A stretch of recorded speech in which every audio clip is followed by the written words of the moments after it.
Welcome to another Inside Carolina Next Level. I'm Tommy Ashley. That's Greg Barnes. We're sponsored by Johnny T-shirt as always. And I feel like, Greg, a lot of these next levels, we've been talking about lawyer stuff and legalese and all that. But this one that we're going to discuss today, and we've hit on it before, this is a big one for North Carolina and the ACC and the rest of its members. Just sort of explain why it's so big with a little background first. And if you're watching this on on Monday, the 21st, Greg's column dropped on Inside Carolina, and it's, as always, worth reading. But Greg, just why is this such a big deal when you look at the background of how we got here? Yeah, and I think the interesting part of this is if you go back to the very beginning, back in 2016, the intentions were good, and I think there was a lot of support probably around the ACC that this kind of secured the conference for years to come. But really, the instigator was when Maryland decided to leave the ACC for the Big Ten. And that was really the first rock to fall, if you will, where money was such a massive play. And Maryland was in, I won't say financial ruin, but they were not in good shape. And they needed a lot more money coming in. And so they jumped to the Big Ten where there was more money coming in. And that was early on in the revenue gap that we've talked about. And it really was a situation that it kind of sent shockwaves throughout the ACC because here was Maryland, who had been in the ACC forever and was really kind of seen as a key cog for the ACC, and for a long time was the furthest north of any of the ACC teams. And for them to leave, it scared a lot of people, and it kind of rattled the ACC crowd of like, like what's going to happen? And so Swofford really took hold of that situation and worked with the ACC. And the other component was the SEC network had come out, Big Ten network, and Swofford was really big about getting the ACC network off the ground. I don't know that, from what we've been told, the ESPN was not necessarily sold on the ACC network, although they were willing to give it a chance. But part of that was, if we're going to make a commitment to you for this new media deal, you've got to make a commitment to us. And that commitment really came down to length. And so in 2016, the ACC amended its media rights for a 20-year deal with ESPN. And it secured the teams in the ACC as a foundational part of the league for a long time. What it did not do, though, was solve the financial issues. And I think kind of a good way to look at it is the Big Ten just recently did a media deal long after the ACC deal in 2016 was completed. They're going to do another one in 2030, which is 6 years before the ACC's media deal comes to an end. So there's a chance that the Big Ten has like 3 media recycles with their financial package before the ACC gets another look at it. And in this ever-changing media market where money is just coming in hand over fist, it was, now we know it was really not a good idea. So North Carolina and Clemson and Florida State and some other schools that were kind of leading the charge in the ACC understood that and started kind of pushing behind the scenes of, okay, well, how can we improve on this? What can we do to make things better? And I'll never forget talking with Bubba a number of years ago and saying, like, yeah, you can find some revenue here and some revenue here and this, but I mean, isn't Notre Dame coming in really like the only chance of keeping up with the SEC and the Big Ten? And Bubba said, yeah, that's the number one way to even this out. Without Notre Dame, you've got to get creative. And so what you've seen in recent years is the ACC has made attempts to shore up some things. I mean, I think there's 2 media revenue distribution deals that they've come up with that are unequal distributions. One is the Success Initiative, and that's really showing up. It started this past year. It shows up in the football side of things with the college football playoff. But what that does is if you get to the college football playoff and you make just the 12-team playoff, you automatically get $4 million just for your institution. It's not shared like the NCAA basketball tournament is. It's your money. So SMU and Clemson this past year, they each got a $4 million check for making the college football playoff. You make it to the quarters, it's another $4 million. You make it to the semis, tack on $6 million. And if you make it to the championship game, it's another $6 million. So you do not even have to win the national championship in the ACC. Just play in that game, and you can make $20 million in 1 year just for your institution. That's a big change for a conference that for so long was all about sharing equally with everybody.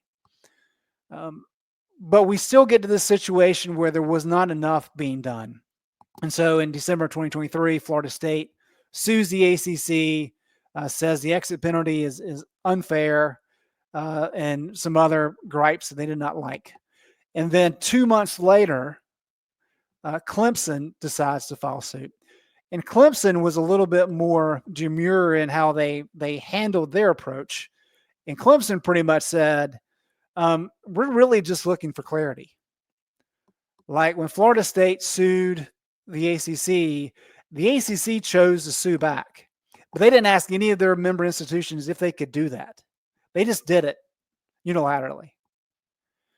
And when Clemson asked for the process to be able to get out of the league and what that looked like and what that would cost, what did the ACC do? They countersued Clemson to say, this is not information that they need. This is harmful to us as a conference. We don't think this information should be shared. And that started the process. Well, then a year later, as we've talked about, back in March, a settlement was reached between the ACC and Clemson. And effectively with every member in the ACC, because every member ultimately signed this deal in May. And the document recently became available. Chapel Fowler, who does a good job for the state, he got his hands on it a couple weeks ago, and we were able to get our hands on it recently. And what this document shows is that while the ACC and people around the ACC have really talked about this being a compromise to get rid of all the litigation, to be able to move forward, it's 68 pages long, Tommy. I've been through it a couple times over the last couple of days. I'm trying to find where the compromise is because I'm not seeing anything in that document that really benefits the ACC. Everything is very strongly beneficial for Clemson and Florida State especially, but also for North Carolina and everybody else in the ACC. And so it really is a very interesting dynamic of the ACC really kind of grinding down last year when those lawsuits were announced by FSU and Clemson and really talking a big game to now they kind of running off with their tail tucked between the legs. Yeah, and that was a lot. I mean, if you want to stop the podcast now, you heard everything you need to know from Greg there. But I do want to ask a couple questions on it. Back in when this was done, this 20-year deal was done, refresh my memory. I don't remember there being a ton of barking from schools that didn't want it or didn't like it. I felt like it was like, oh, it solidifies our spot and we're going to be good. This conference is going to be good. Am I just forgetting that some people were upset about it, or was everybody really happy when Swafford made this deal? There was a little bit of murmuring about whether or not securing a 20-year deal was that smart of a plan, but there wasn't a lot of pushback. I think Swafford, because we always joked about him kind of being the ninja behind the scenes, he knew how to play the game. I think people need to understand we're talking almost 10 years ago now. And so the revenue gap that we've seen of late, in 2024, the Big Ten paid out $18 million more than the ACC, which is pretty significant. It was nowhere near that 9 years ago. but we were starting to see, the ACC, the SEC had really kind of established itself as the main football conference for about a decade. You were starting to see a lot of talk about conference realignment, and there was just concern with throughout the ACC footprint.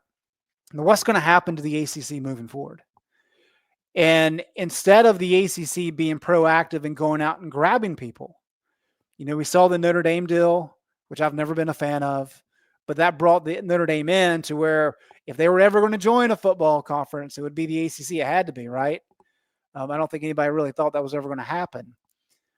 But then you have this play of, okay, we may not want to grow, but we like what we have. We're real big into our history. It's really been about basketball for so long. We're trying to really embrace more football. And it just was a thought that if we just keep what we have together, we have potential for future growth. And so I don't think there was a lot of pushback. There was some murmurings, as I said. But now, 5 years, 10 years later, it's become evident that that was a little bit short-sighted. Yeah, we've obviously learned in the last 5 or 10 years how quickly things change overnight. If you look at the ACC, the NCAA stuff and all, NIL, it is crazy how fast it moves. A couple of things that you talk about there, and it's funny to me, is everybody freaked out because Maryland left. Maryland left, and everybody went nuts, and that led to all this grant of rights.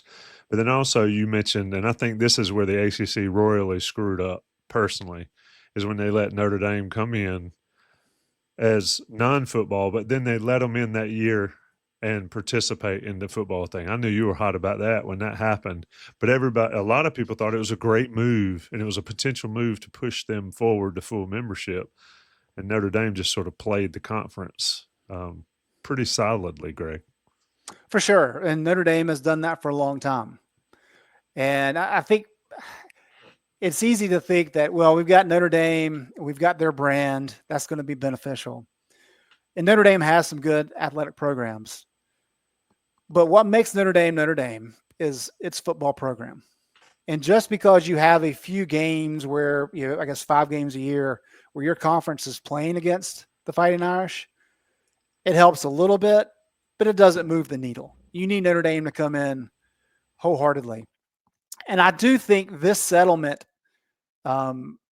shows that there was maybe some poor effort in that 2020 season when they allowed Notre Dame to come in, and Notre Dame took some of the CFP money because of how good that team was, is because in this settlement now, this new revenue sharing model that's based on viewership, Notre Dame was told, you can participate, but you have to join as a football member. If you don't join, you do not get to participate in this. And I think that was finally there was some backbone by the ACC to stand up to Notre Dame and say, look, either you're with us or you're not, but you're not going to start taking even more money from our coffers if you're not going to be fully committed. So a little too late for sure, but at least that shows a little bit more forward thinking in terms of protecting the ACC without being run over by Notre Dame. Yeah, it's kind of like the tire tracks are on our back. Let's let's yell at them about it. We're talking with Greg Barnes here on Next Level, the ACC settlement. Why the ACC settled? We're going to get to that in a moment. Johnny T-shirt, JohnnyT-shirt.com sponsors the show as always. Go to Johnny T-shirt on Franklin Street or JohnnyT-shirt.com and get all that swag and 10% off your order. Greg, when we look at the reasons for settling, I said it before when we were off the air. The ACC, I don't even think it's a settlement. It's just a totally laid bare, take whatever you want ACC moment, I think. They conceded. Yeah, they absolutely they conceded the one thing that they have held on to with their cold, now dead hands, I think, and we'll talk about that as well. But this settlement concession, they gave everything away. What am I missing that leads me to believe that the ACC has a chance to survive all this? So let's look at this from two perspectives. Let's look at what the ACC got out of this deal. It's not a lot, but it's worth talking about. And really kind of what you have is you have the 3/4 voting, which is kind of what it takes now for admission of new members. There's a 2/3 vote that's required for changing revenue plans and, however you want to do the unequal revenue share. So those are defined a little bit better now. And because you have so many teams in the ACC, um, you're talking about needing a lot of help to be able to break any such plans. Now, one of the concessions, and this is a key concession, and it speaks to the fact that I don't think FSU and Clemson will be around for long, but any of these votes that take place that maybe benefits, say, Wake Forest or California, and say there's a unanimous vote for everybody but Clemson or Florida State. Well, all Clemson or Florida State has to say is, no, we don't agree. That's it. And it's scrapped. So that 3/4 and 2/3 vote options is off the table with regard to Clemson and Florida State with some of these things. That's how much power the ACC wielded those institutions. However, moving forward, if you don't count Clemson and Florida State, that gives you a lot of strength for numbers. And in theory, that makes your conference strong because you're really going to have a lot of dissension. And if you remember back to when California and SMU and Stanford were voted in, it was Florida State, Clemson, North Carolina, and NC State had enough power in their 4 votes to prevent that from happening. And then at the last minute, NC State caved, and it was only Carolina, Florida State, and Clemson who were against it. And that was enough to bring those new teams in. And one of the arguments, and John Pryor, chair of board trustees, he made this case a year or so ago of like really what the ACC is doing is they're devaluing their best athletic departments at the expense of really trying to elevate the lesser programs. Is that the best way to do it? And would the Big Ten do that? Would the SEC do that? And so that was kind of the thought behind the scenes of like, what's going on here? But that's what the ACC really got out of this. I mean, this, yay, right? I mean, that's a big deal. Not a lot. So why would you give up the grant of rights? Why? Because what we heard for so long, and I was told this behind the scenes, is that Carolina was really looking and they're trying to find ways. And we talked about the Magnificent Seven and all these different groups that were really looking to find the cracks in the grant of rights. Like how possibly could you get out if you wanted to get out? And everybody was kind of scratching their heads trying to figure out, and they had, lawyers were looking at it. It was very complex. So why would the ACC give up that power? And the only thing that I can really get back to is it kind of ties into what the NCAA has run into. And the NCAA for so long held power by perception, in that their bylaws existed. They were all powerful. Nobody would challenge them until finally they were challenged. And now we see what the NCAA is, because once they were challenged and they kind of got egg on their face with the Alston ruling, well, now the floodgates have opened. And yes, we're through the House settlement. There's more to come. And that institution, that organization is going to be facing lawsuits for the foreseeable future. And some may end up being bigger than the House. We'll have to wait and see. But I think there's some component of, I can't recall any of the major conference situations in the NCAA, the Power Five, where a team really challenged the conference's setup in terms of media rights deal. And if you could sign away your media rights to a conference, even if you're a public institution, like Clemson is and like Florida State is and like North Carolina is. So I have to wonder, did the ACC look at this and say, okay, they're not bluffing. Clemson and Florida State are willing to take this to court to see what they need to do to get clarity on getting out.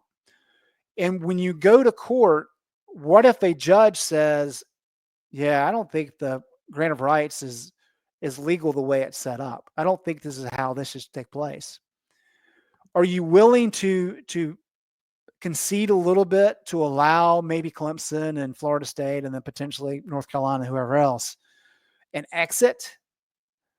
But in doing so, you make sure that your conference remains intact and that there's not this monumental shift beyond what we've already seen?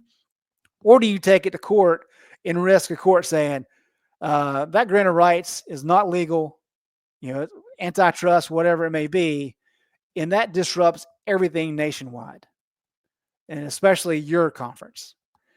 That's the only thing I can really think of why they would do that, because I don't understand why they would not do it otherwise. This is an opportunity for Jim Phillips at ACC Kickoff this week to provide some clarity on that topic. I don't think anybody expects him to provide clarity on that topic, but it's one of those things that kind of behind the scenes people are questioning. But at the same time, as we've talked about, this document was sold as a compromise. It was pitched as a compromise. And I think that's nothing more than Clemson and Florida State and North Carolina and everybody else saying, I don't care what you call it. At the end of the day, we now have an exit plan to get out of the conference if we want to get out of the conference. And it's not going to cost us $600 million, which is what Florida State figured out it would be a year and a half ago. As the great Buck Sanders would say, it is the first train smoking deal that the ACC has allowed its member institutions. Talking with Greg Barnes here about the ACC settlement / concession / take whatever you want, just don't kill me set up here. So Greg, one change is I believe it was August 15th. You had to let people know you were out next year. Now it's backed up to June 1st. Is it June 1st or yeah? It is. Yep. So that basically nullifies anybody leaving next year. But for a team like Carolina or Florida State or Clemson, it's fair game after that. Explain to folks, and it's in your column, the exit fee and how it goes down. We've talked about it before. I believe that it makes financial sense to go ahead and go. But there are some significant money differences over the next 2 or 3 or 4 years before you get to 2030. Yeah. So when it was announced back in March that a settlement had been reached, the document wasn't actually signed until the end of May, which is one of the reasons that it's taken us a while to get a hold of the document. Lee Roberts signed it on May 22nd. It wasn't officially signed by Jim Phillips until the 25th, which is when it took effect. We heard a lot about that 165 number, that if you wanted to leave after next year, it would be 165 million. And then what happens is it decreases by 18 million each year until you get to 2030-31, which is where it flatlines at 75 million. So from 2030-31 through 2035-36, it's 75 million every year. The 165 is really irrelevant, because while the document took effect, the settlement took effect on May 25th, you had to announce with the change in the exit date by June 1st if you were leaving for next year. And so it's a 13-month lag now. So instead of it being August 15th, like you mentioned, it's June 1st. So let's say, for example, because I know that could be confusing, let's say that Florida State decides they want to leave the conference soon. So they're going to announce on June 1st, 2026. Okay. So their year of withdrawal would run from July 1st, 2026 through June 30th, 2027. That's their final year in the ACC. So their first day out of the ACC would not be until that next year. And so what happens is the 165 number is no longer relevant. Mm-hmm. So now we're 147 at that time. 147 is kind of where it gets to. And the $18 million deduction each year is relevant. As I mentioned earlier, in 2023-24, the Big Ten paid out an average of $63 million in media revenue to its member institutions. The ACC's average was $45 million. So that's $18 million right there. And as we've talked about plenty of times before, Tommy, that revenue gap is only going to increase in the years to come. And it's really just a math problem. Now that you've got, the key thing in that document is that once you pay that exit fee, and once you make sure that you announce by June 1st, and you do everything you're supposed to do by June 30th of that next year, whenever that may be, you have fulfilled your responsibilities. And at that point in time, all of your media rights are yours. They belong to you. Nothing stays with the ACC. And that's what everybody has been trying to figure out with the grant of rights. Now the grant of rights is essentially dead from that standpoint. And so it's a math problem of, okay, well, it's 147 for the next year. Well, then the next year is going to be 129. And so do you wait to 2030, 31 to when it's down to 75 million? But if you can possibly get into the Big Ten and they're paying you 30 million more in rev share, or not rev share, in TV money share, like, why wait if you're going to lose $12 million on the deal? And then the other aspect is the Big Ten media deal, I believe, is up in 2030, 31. The Big 12, I think, is the year before. And then the college football playoff deal is about the same time. So I think really what you're looking for, if you're North Carolina, is you're looking at those TV deal negotiations that are coming in a couple years. If you decide that you want to get out of the ACC, you want to make sure that you're ready to go prior to some of those deals so that you can at least take part in those deals. You can have a landing spot in the fact that you're in another conference, whether that's the SEC or the Big Ten. Now they can say, all right, look, they've already announced, they've already withdrawn, right? They've got to be in the ACC for another year, but they're coming. So let's factor them into this media deal. All those things kind of factor in. So yes, you're exactly right. It's why not go ahead and leave as soon as you can, but there's also not necessarily a rush as long as you can make sure you get ahead of the TV deal negotiations that are going to take place. The SEC deal, this runs through 2033, 34, but we've heard behind the scenes that once you start seeing all this motion with the Big 10 and the Big 12 and the college football playoff media deals, Greg Sankey, for what he is, he's a very smart businessman. And I would imagine he's going to find a way to have a look in where if the SEC needs to revamp their media deal, they're going to be able to do so. So you've got a couple years here to kind of iron things out. And I think that's one of the key parts about Steve Newmark coming in, because Newmark, as we talked about, Tommy, worked on the mammoth SEC deal 15 years ago. I guess it's longer ago than that now. The NCAA men's basketball tournament deal 15 years ago. He's got a lot of experience. And so you're bringing in a guy who is going to be well-versed in a lot of those communications and conversations that are going to be taking place in the next couple of years. Yeah, a couple of things there. The ACC is intact for at least 2 more years, as is, unless they add somebody, which, goodness, I don't know who that would be. And also, Greg, these teams can talk about leaving, but you got to have somewhere to go. And Correct. Those are not guaranteed. Folks think that there's certain guarantees or Carolina can go anywhere they want, which is probably accurate, but I'm not sure that's the case for other schools in the conference. And you talked about Sankey. There's a meme that's out there or a GIF or whatever, and the guy's like, you can call me whatever you want to call me, but don't call me that. And one thing you can't call him is not savvy, because he knows what he's doing to power that conference. Anything left, Greg? I think it's an amazing time in college sports. I think Carolina needs to get out as soon as possible.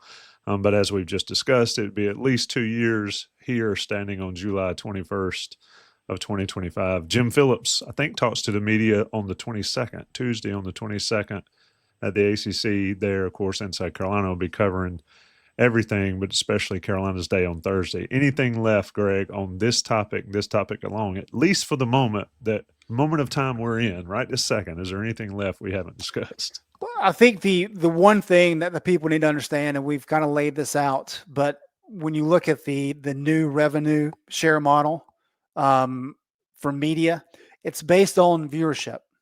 So you've got a pot of money, 40% of that pot is distributed evenly amongst all the teams. 60% is going to be based on viewership. For 75% of that's based on football viewership, 25% is on men's basketball. And so we talk about all this money coming into the sport and all the need for more money. And I saw something on the message boards. I guess it was Monday, where somebody talked about, hey, men's basketball season tickets have gone up. Well, football tickets have gone up too, and you're going to continue to see that, because really what's going to have to happen is it's kind of a to make money you got to spend money kind of deal. Bill Belichick was not brought in just to go 6-6 or go 7-7, 7-5, or whatever it may be. He was brought in to elevate North Carolina from where it's been to potentially compete for the college football playoff. Because if you can compete for the college football playoff, and let's say Carolina is able to get to the quarterfinals in a year or two, well, that's $8 million. So all of a sudden, that $10 million salary for Belichick doesn't look so bad, because you're bringing in a lot of money to offset some of that cost. Now, that type of revenue share is not available for men's basketball. And if anything, men's basketball is taking a hit because the House settlement back payment, pretty much half of what North Carolina and the rest of the ACC get from the NCAA is going towards that back payment, which places an onus on North Carolina to really continue to be one of the best programs in the country, basketball-wise, to drive viewership and to really amp up those numbers so that you can start getting some more money. Some of the original numbers that we heard, and this is back in the spring, this is not updated, but it was essentially the teams at the top of the list in terms of viewership, we're going to see about a $15 million increase, whereas the teams at the bottom, we're going to see about a $7 million loss in some of their TV money. That's a pretty big difference. And so when we start talking about an extra $20 million that's going to be spent on rev share, which is an expense, but if you can make up some of that by bringing in an additional $15 million in some of these viewership opportunities, you can kind of counterbalance some. And I say that just to say football needs to be good, and they're spending money on it, so it has to be good. And you're going to see the same thing with basketball. There's you got Jim Tanner in now. There's a lot of money going into basketball. We've talked about that $14 million allotment for the roster. There's money being spent on both of these programs. That means those programs have to deliver. They have to be really good, more so than they've been in past recent years. And so all this kind of ties in together, but that's part of the reason why you see so much money being spent. You see in more cost involved with a lot of these different things, whether it be tickets or whatever it may be. So all this is about the changing landscape. And what Carolina is trying to do is you want to make sure that you're already investing in your key revenue sports, so that if you decide to make the decision to leave the ACC and go to the SEC or the Big Ten, you're already prepared and you can hit the ground running in the SEC, and you're not getting your brains beat in the first couple of years as you try to adapt. I think if you give Bill Belichick a couple of years to kind of get the program where he wants it, they may not be the best SEC team if they go there. They're not going to be the worst. And that's kind of, I think, what the thought process has been. Yeah, you're getting rid of the participation trophies, Correct. money-wise, and that's a big thing. Puts a lot more pressure on people, especially in Southwood campus, the Smith Center, to be good, like you talked about. And, of course, Carolina football cranks up against TCU not too long from now on Labor Day. That is Greg Barnes. I'm Tommy Ashley. As always, we're sponsored by Johnny T-shirt. I'm sure something will come up just as soon as you can click off. We'll be thinking about the next show and the next level. Stay tuned for that. Stay tuned to Inside Carolina for all your needs. And make sure you check out Greg's column. That'll be hyperlinked in the story with this. Wonderful piece of writing. Explains it all in much detail. As always, thanks, Greg. Thank you, Tommy.